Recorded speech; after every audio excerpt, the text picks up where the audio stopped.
And it's interesting, BT, because we've positioned the Lakers as this team that can win a championship. And after watching them play against the Bucks, I'm not so sure. Stop. BT, their bench was horrendous. The Lakers bench scored 4 points.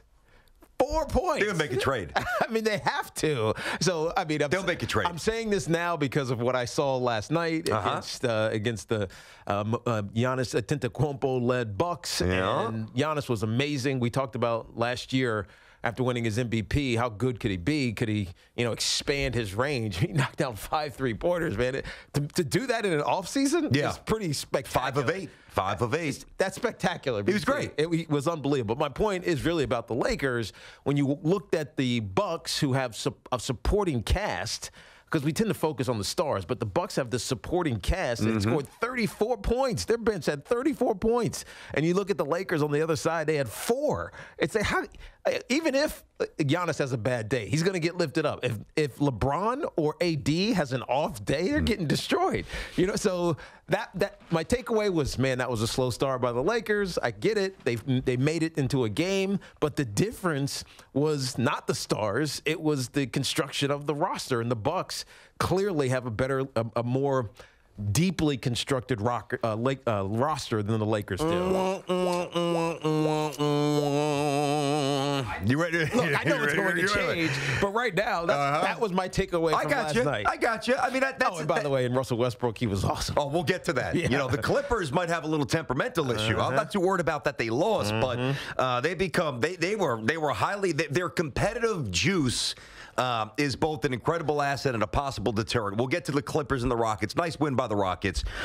Listen, what you say, I'm not going to argue with that. Last night was, and by the way, when Giannis is knocking down threes like that, he's by far the best player in the world. There's no doubt about it. Nobody's touching him, man. That's right. Nobody's touching him. Because However, it puts him on the level with KD, where you can shoot with range. He's a 7-footer. How you stop but he does more damage inside than KD. That's why I would say that. And he's a better defender than KD. Listen. I hear you. And last night was a night that I was highly anticipating. Both games, it was a pretty revealing night. Now I got to throw a little cold water on my partner's take here. All right, at least temporarily here. Let me explain how the NBA works. Yeah, please. All right, the NBA. It's not so much. Well, part of it is who you play, but it's also when you play them. Okay, I would just like people to realize that since December 1st. Now, you might recall the Lakers played the Dallas Mavericks that night at the Staples Center. Yeah, I remember that one. December 1 against the Mavericks, right? Since that game, they played 9 other games. 8 have been away from the Staples Center, including the last 5 as they finish up, which was the last game of this East Coast trip, which is when historically tongues are hitting the floor and behinds are dragging. It's funny. I kind of didn't even think about that. Now that you're saying it, I knew it. But now that you're saying it, I kind of forgot about it. So that's the first part. The second part. And Bucks fans, relax. This is not to take away from the win by any stretch. I believe you're the best team in the Eastern Conference. I don't think it's the Celtics. I don't think it's the Raptors. I don't think it's Philly because they can't shoot. I think it's your team. You've got the best player in the conference.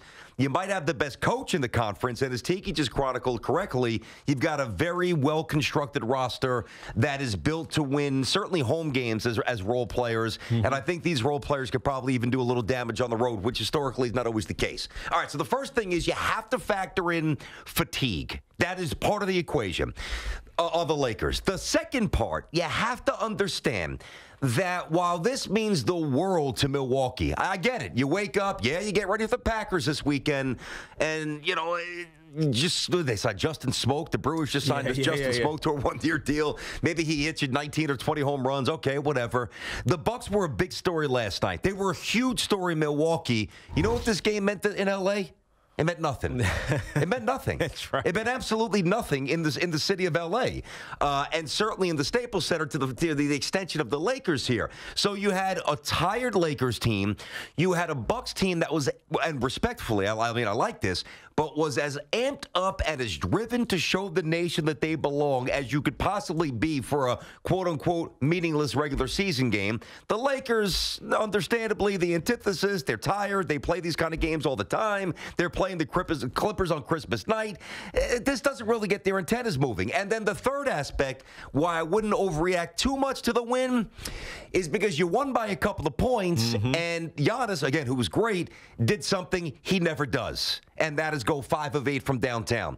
That is called a statistical outlier, a statistical anomaly. I'm not saying if the Bucks beat the Lakers, if they meet them in the NBA Finals, that they couldn't beat them. I'm not saying that fully, although I'm strongly hinting at that. What I am saying is that in the NBA Finals, the two participants will be on the same travel schedule.